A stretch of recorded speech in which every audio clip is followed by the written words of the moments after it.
నమస్తే, welcome to special drive. నా పేరు వెనిలా. ఇక డీటెయిల్స్ చూస్తే అధికార విపక్షాల మధ్య నువ్వా నేనా అన్నట్లు సాగిన జూబ్లీ హిల్స్ ఉప ఎన్నిక ఫలితం మరో 24 గంటల్లో తేలనుంది. సెట్టింగ్ స్థానాన్ని నిలుపుకోవాలని బీఆర్ఎస్ ఎలాగైనా జూబ్లీ హిల్స్ పై జెండా ఎగరవేయాలని కాంగ్రెస్ సర్వశక్తులు ఒట్టి పోరాడాయి. అయితే సుమారు నెల రోజుల పాటు పార్టీలు తమ నాయకత్వాన్ని నియోజకవర్గంలో మోహరించాయి. విమర్శలు, ప్రతి విమర్శలు, సవాళ్లు, ప్రతి సవాళ్లతో రాష్ట్ర వ్యాప్తంగా ఉత్కంఠ రేపిన జూబ్లీహిల్స్ ఉప ఎన్నికల్లో గెలిచేదెవరూ శుక్రవారం తేలనుంది. ఇప్పటికే అధికారులు ఓట్ల లెక్కింపునకు ఏర్పాట్లను పూర్తి చేశారు. రేపు ఉదయం 8 గంటలకు యూసఫ్గూడలోని కోట్ల విజయభాస్కర్ రెడ్డి స్టేడియంలో లెక్కింపు ప్రారంభం కానుంది. 10 రౌండ్లలో లెక్కింపు పూర్తి చేయాలని నిర్ణయించారు.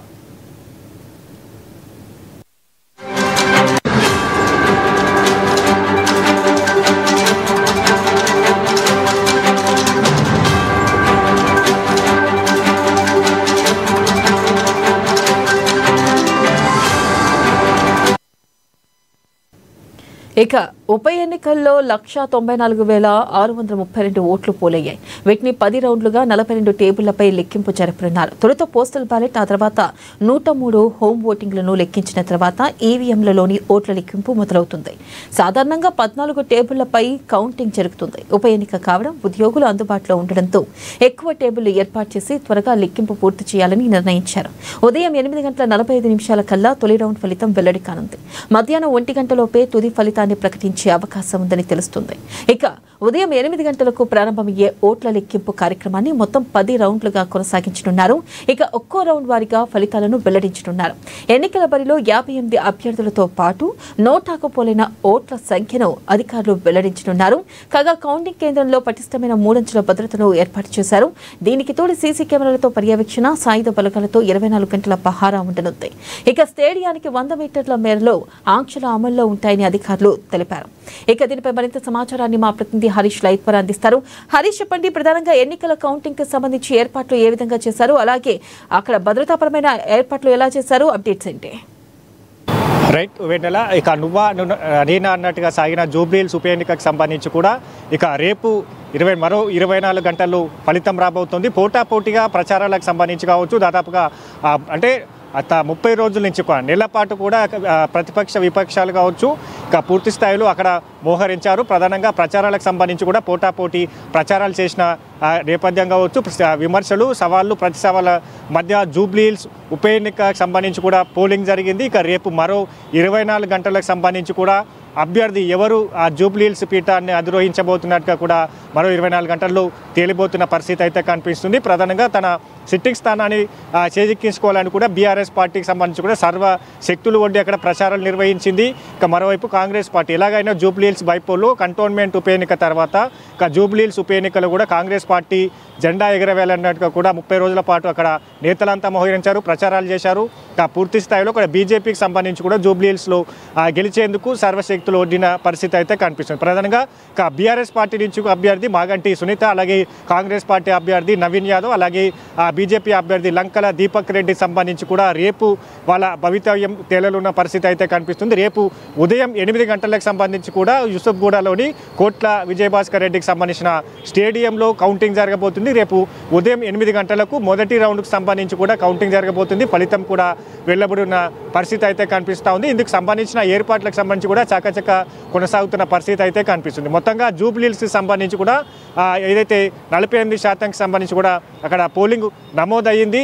దాంట్లో ప్రధానంగా ఏదైతే రేపటికి సంబంధించిన ఏర్పాట్లు కావచ్చు, పూర్తి స్థాయిలో అందుకు సంబంధించిన ఏర్పాట్లన్నిటి కూడా చేస్తున్న పరిస్థితి అయితే కనిపిస్తుంది. దాదాపుగా 4 లక్షలకు పైగా కూడా ఓట్లు జూబ్లీహిల్స్లో కలిగి ఉన్నాయి. దాంట్లో దాదాపుగా 94,692కు సంబంధించిన ఓట్లు పోలయ్యాయి. దాంతోపాటుగా ఇక మిగతా సంబంధించిన ఏదైతే పోస్టల్ ఓట్లు కావచ్చు, హోమ్ ఓట్లకు సంబంధించి కూడా 123 హోమ్ ఓట్లు కలిగినట్టుగా తెలుస్తూ ఉన్న పరిస్థితి అయితే కనిపిస్తూ ఉంది. మొదట పోస్టల్ బ్యాలెట్ ఓట్లు, తర్వాత హోమ్ ఓట్ల తర్వాత ఇక ఈవీఎంకి సంబంధించిన కౌంటింగ్ జరగబోతున్న నేపథ్యం అయితే కనిపిస్తుంది. ఇక మొత్తంగా 42 టేబుళ్లకు సంబంధించి కూడా రేపు లెక్కించబోతున్న నేపథ్యం అయితే కనిపిస్తుంది. ఇక ఏదైతే 103కు సంబంధించిన హోమ్ ఓటింగ్ లెక్కింపు ఉంటుంది, పోస్టల్ బ్యాలెట్ లెక్కింపు ఉంటుంది, తర్వాత ఈవీఎంలకు సంబంధించిన లెక్కింపు ఉండబోతున్న నేపథ్యం ఉంది. మొత్తంగా 14 టేబుళ్లకు సంబంధించి కూడా ఏదైతే టేబుల్లకు సంబంధించి కూడా ఏదైతే కౌంటింగ్ జరగబోతున్న నేపథ్యం అయితే కనిపిస్తూ ఉంది. ఇక మొత్తంగా ఉద్యోగులకు సంబంధించిన అందుబాటులో ఉండడం కావచ్చు, అలాగే లెక్కింపుకు సంబంధించి కూడా ఇప్పటికీ సిబ్బంది నియమించడం కావచ్చు, పూర్తి స్థాయిలో తొందరగా ఫలితం వెలువడే అవకాశాలు అయితే కనిపిస్తుంది. ఎందుకంటే ఉప ఎన్నిక కాబట్టి మధ్యాహ్నానికల్లా ఏదైతే ఈ మొదటి ఫలితం సంబంధించి కూడా 9 గంటల మధ్య 8 నుంచి 9 గంటల మధ్య మొదటి రౌండ్ ఫలితం వెలువడబోతుంది. ఒక్కొక్క రౌండ్కి సంబంధించి కూడా ఫలితాలు వెల్లడించబోతున్నది. పూర్తి స్థాయిలో అన్ని రౌండ్లు పూర్తయిన తర్వాత ఈసీ అధికారికంగా వెబ్సైట్లో అభ్యర్థికి సంబంధించిన ఎవరైతే గెలిచారో ఆ అభ్యర్థికి సంబంధించిన ఓటింగ్తో పాటుగా నమోదు చేయనున్న నేపథ్యం అయితే కనిపిస్తుంది. ఇక మొత్తంగా 8 గంటలకు సంబంధించి కూడా రేపు లెక్కింపు ఉంటుంది. 10 రౌండ్లకు సంబంధించి కూడా ఏదైతే ఈ ఏ డివిజన్లో ఫలితాలు కీలకం కాబోతున్నాయి, అలాగే సుమారు మధ్యాహ్నం లోపు ఫలితాలపై స్పష్టమైన క్లారిటీ వచ్చే అవకాశం ఉందంటారు.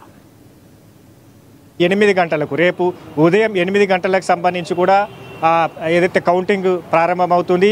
ఇక 1 గంటల వరకు సంబంధించి కూడా ముగిసే అవకాశాలు అయితే కనిపిస్తున్నాయి. మొత్తంగా జూబ్లీ హిల్స్ అంటే 10 రౌండ్లకి సంబంధించి కూడా 42 టేబుళ్లను ఏర్పాటు చేశారు. ఒక్కొక్క టేబుల్ వద్ద కూడా 3 ఏదైతే అధికారులకు సంబంధించి కూడా కౌంటింగ్లో పాల్గొనున్న పరిస్థితి అయితే కనిపిస్తూ ఉన్నది.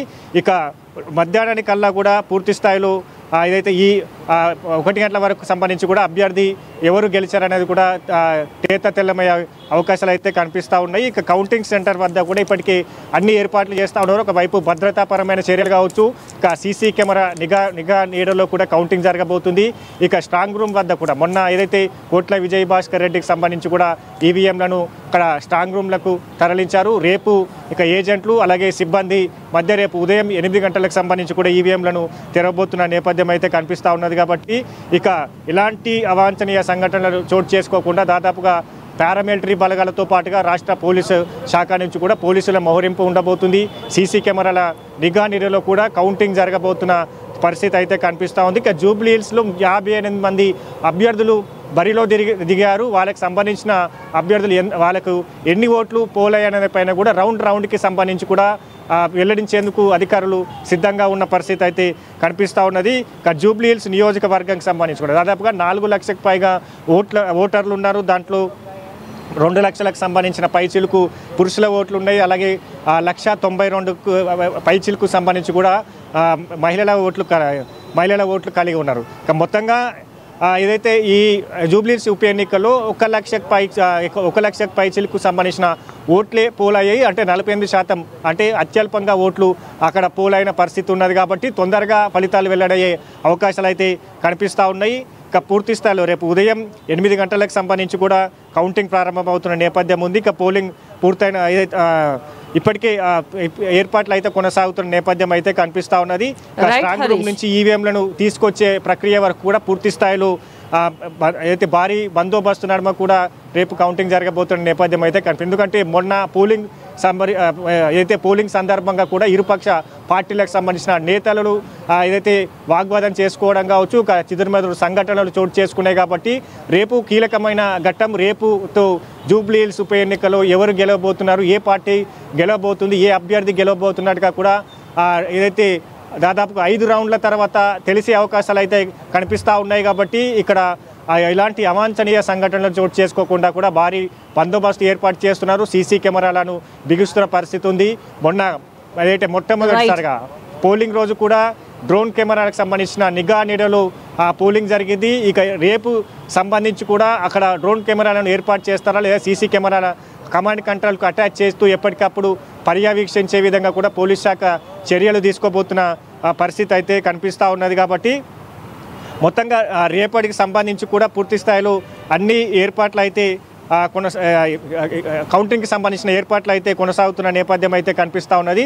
ఇక మొత్తంగా 24 గంటల పాటు స్టేడియంకి సంబంధించి కూడా 100 మీటర్ల మేర ఏదైతే 144 సెక్షన్ విధింపు ఉంటుంది. దాంతోపాటుగా పోలీసుల భద్రతా నడుమ కూడా రేపు ఏదైతే కౌంటింగ్ జరగబోతున్న పరిస్థితి అయితే ఉన్నది. కాబట్టి ఇక ఈరోజు సాయంత్రం నుంచే కూడా ఇక స్టేడియం నుంచి కూడా పూర్తి స్థాయిలో 3 అంచెల భద్రతా నడుమ కూడా కొనసాగుతున్నది. రేపు ఉదయం స్ట్రాంగ్ రూమ్ నుంచి ఈవీఎం ప్యాడ్లను తీసుకొచ్చే వరకు కూడా పూర్తి స్థాయిలో సీసీ కెమెరాల పర్యవేక్షణలు కూడా కౌంటింగ్ ఈవీఎం తరలింపు అలాగే టేబుల్ల వద్ద ఏర్పాటు చేయడం అలాగే కౌంటింగ్కి సంబంధించి ఇప్పటికే సిబ్బందికి సంబంధించి కూడా సాయంత్రం వరకు స్టేడియానికి చేరుకోవాలని కూడా ఇప్పటికే ఈసీ ఆదేశాలు జారీ చేసిన పరిస్థితి ఉన్నది కాబట్టి మొత్తంగా రేపు పోటాపోటీగా జూబ్లీహిల్స్ ఉప ఎన్నికకు సంబంధించి కూడా ప్రచారాలు కావచ్చు అక్కడ సంబంధించి కూడా నాయకత్వం అంతా కూడా మోహరింపు కావచ్చు అంటే 3 ప్రధాన పార్టీల నడుమ కూడా పోరు కొనసాగింది దాంట్లో టగ్ ఆఫ్ వార్ బీఆర్ఎస్ అలాగే కాంగ్రెస్ పార్టీ మధ్య కూడా ప్రచారాలకు సంబంధించి కావచ్చు సవాళ్ళు ప్రతి సవాళ్ళ మధ్య Jubilee Hills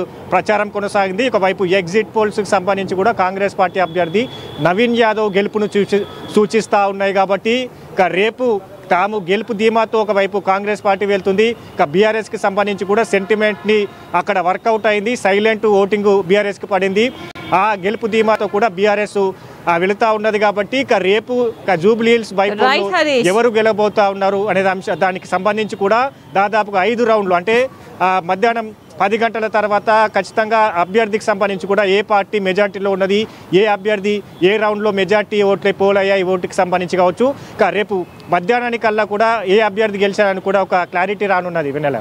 right Harish, thank you.